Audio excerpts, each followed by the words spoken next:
Oh my god. You're not seriously thinking about going, are you? Echo said, as she began to look at me, very concerned. I mean, this is totally a trap. I don't think I've ever seen a clearer trap. They're waiting for you. They're probably gonna bum rush you the moment you show up to the first spot. Yes, I know it's a trap, Echo. It's clearly a trap. But I don't see as though I have an option but to show up. Remember, if I'm a no-show, then we get a dead mayor. Well, can't you just, sneak up on them? Really, you've got that whole invisibility thing going for you, Vicky said. Just show up all stealth. Take the little gadget, and then move on to the next one. No muss, no fuss. No, that's not gonna work, I replied as I turned over to Vicky. Remember, there's more than one switch, and I only get to know the first location. If I show up to location 1 in stealth, or any of the predecessing locations, then all they have to do is activate the last of the switches, and bye-bye mayor.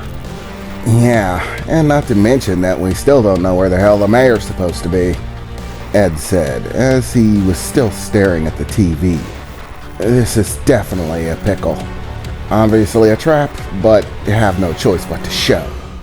By the looks of it, they're probably luring you in to play their game. As long as they have the mayor, they think they can force you to play by their rules. Well, are they wrong? I exclaimed to Ed, as he turned around to give me a very deterred and concerned expression. No, they're really not. If you leave the mayor hanging out dry, then there's a good chance that the city might turn its back on you. And all the goodwill that you've built up goes kaput. This is a bad situation if I've ever seen one. And I'm still not done with Echo's sonic device. Hell, even if we just gave her a boombox, she still counts as another person. If she shows up with you, then dead mayor. So how the hell am I supposed to deal with it? It looks like they have this set up pretty thoroughly.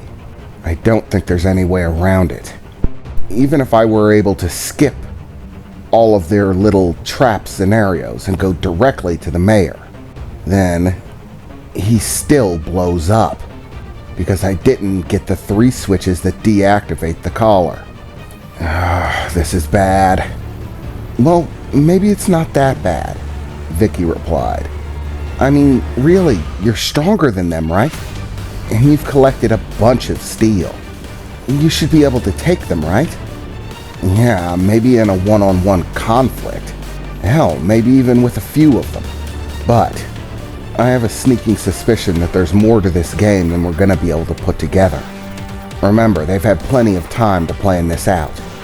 I seriously doubt they're gonna wager everything on one-on-one conflicts that they don't think they can win. The chances are that the absurdity will only continue once I actually show the hell up, I replied as I began pacing in the room, trying to think. At least we still have a few hours until midnight to try to think of something. That's when this little game begins. So what we really need to focus on is using our time. How exactly do we make sure that we can save the mayor and keep heavy metal alive? Echo said, as she watched me pace around the room. It was at that point that I heard my phone start to ring. I picked it up to look at it, finding that it was my dad's number on the other side. I answered, placing the phone to my ear. Hey, Dad. Hey, kid, what's up? Did you see that broadcast? He asked, most likely already knowing what the answer was going to be. Yeah, Dad, I saw it. This looks like some deep shit, son. This is gonna be dangerous. Do you need some help? I can help you out. Remember, I've got one of the symbiotes too, right? Yeah, Dad, but you're not exactly a brawler. And even if you were, we haven't exactly built in a disguise for you. And on top of that, they already laid the message that if anybody else shows up, the mayor dies. We're sort of stuck. I have to show up, and yet I know it's going to be nothing but a big trap to kill me. I know, son, that's why I'm concerned. Listen, I managed to tear myself away from your mother for a minute, but she's gonna start getting curious what this phone call's about.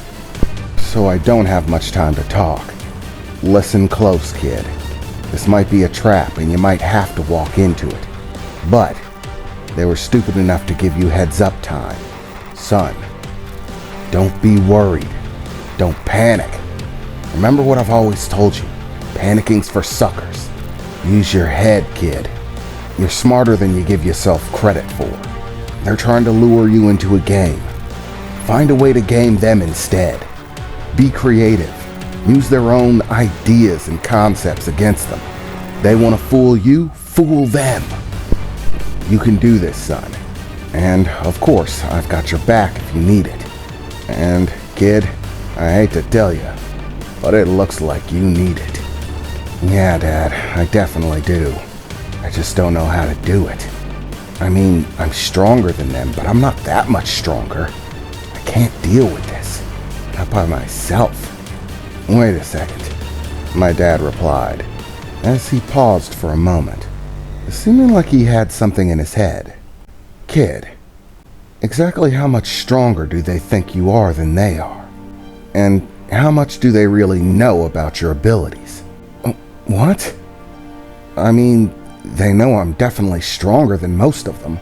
That's why they set up this little strategy of theirs, to lure me into a trap. Well, maybe you can use that, my father replied. Bluff 'em, kid. Dad, this isn't a game of poker.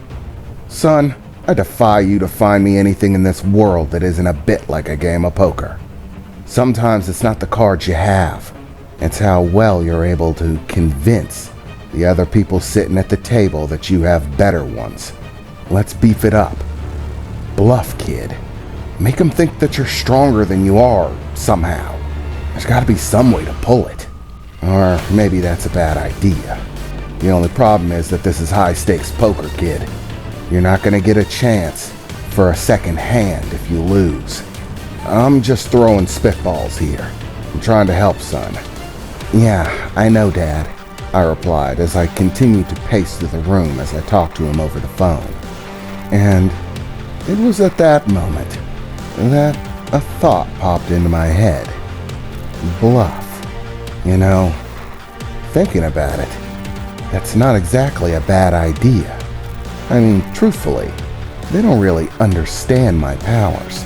My power is extremely versatile. Who's to say how versatile it really is?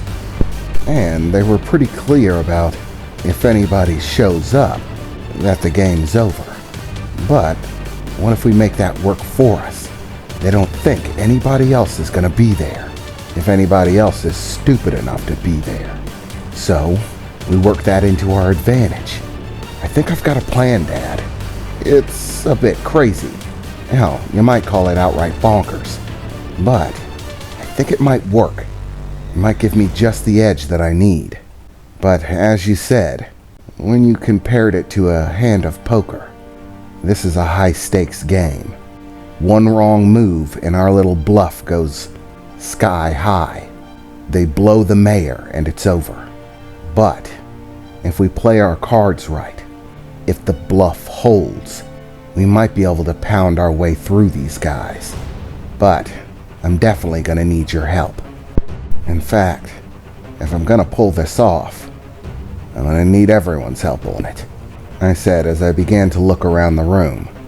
So tell me, guys, are you up for something sort of crazy? Vicky stood up from her seat with a big smile on her face. You know I'm always ready for something crazy. Crazy is practically our middle name. Well, actually, our middle name is, or at least mine, is Tabitha. But you get the point. Well, I'm in. I'm not gonna leave my best friend hanging in the wind. Crazy or not, superpowers or not, you need my help, you got it. How about you, Echo? I said, looking over to her, as her eyes glanced around the room and all of the determined expressions. Well, You guys are definitely dedicated, willing to put it all on the line for your friends. I've never seen a better cause than helping out the people you care about. I don't really know what your plan is, or how I'm really going to be helpful, but if you need my help, consider it done. I'm in.